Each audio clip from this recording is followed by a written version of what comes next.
Bapak, Ibu, dan Saudara sekalian, firman Tuhan akan kita renungkan dari Lukas 5 ayat 8 dan 9 demikian. Ketika Simon Petrus melihat hal itu, ia pun tersungkur di depan Yesus dan berkata, "Tuhan, pergilah daripadaku, karena aku ini seorang berdosa." Sebab ia dan semua orang yang bersama-sama dengan dia takjub oleh karena banyaknya ikan yang mereka tangkap. Saudara-saudara sekalian, tujuan Tuhan Yesus melakukan banyak mujizat adalah agar orang-orang menyadari bahwa Dia adalah Sang Mesias yang selama berabad-abad mereka nantikan. Namun, tanggapan orang tidak selalu sesuai dengan tujuan Tuhan Yesus tersebut. Ada yang menanggapinya hanya sekedar sebagai pemenuh dari kebutuhan hidupnya. Ada yang menanggapinya dengan penuh curiga, merasa kehadiran Tuhan Yesus itu mengancam popularitasnya. Ada yang merasa berhak mendapat mujizat tersebut karena mereka adalah keturunan Abraham.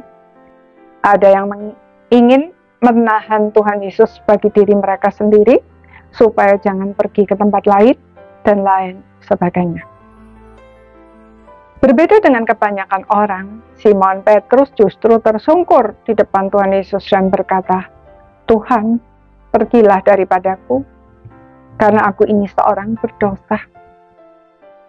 Mengapa Petrus berkata demikian? Apakah berarti dia mengusir Tuhan Yesus? Tentu saja bukan itu maksudnya.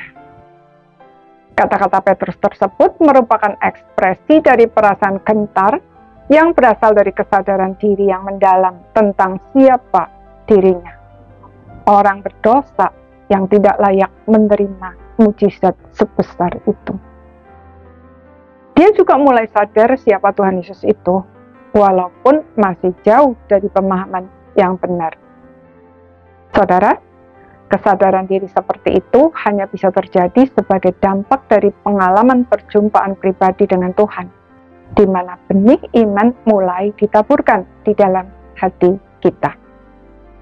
Jadi, tanda bahwa kita adalah orang beriman yang telah mengalami perjumpaan pribadi dengan Tuhan bukan bahwa kita merasa sebagai orang saleh, melainkan justru semakin sadar diri secara mendalam sebagai orang berdosa yang sedang berdiri di hadapan Allah yang Maha Kudus, dan bahwa tidak ada hal lain yang kita butuhkan kecuali belas kasihan dan pengampunannya. Bersyukur Tuhan Yesus sudah menggenapi seluruh karya keselamatan bagi kita dengan sempurna, sehingga melalui iman kepadanya kita diselamatkan dari murka Allah dan mendapat hidup yang kekal. Memastikan bahwa kita benar-benar orang beriman yang telah mengalami perjumpaan pribadi dengan Tuhan Yesus amatlah penting.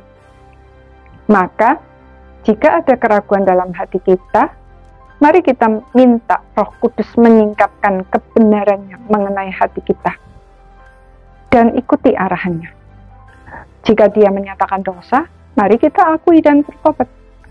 Jika kita belum menerima Kristus, mari kita ambil keputusan, serahkan hidup kepadanya dan seterusnya, sampai Dia memberikan keyakinan yang pasti dalam hati kita bahwa kita adalah anak-anak Allah.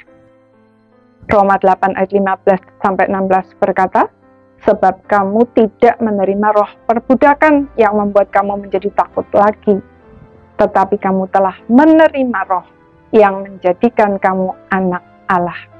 Oleh roh itu kita berseru, 'Ya Aba, ya Bapa.' Roh itu bersaksi bersama-sama dengan roh kita bahwa kita adalah anak-anak Allah." Amin.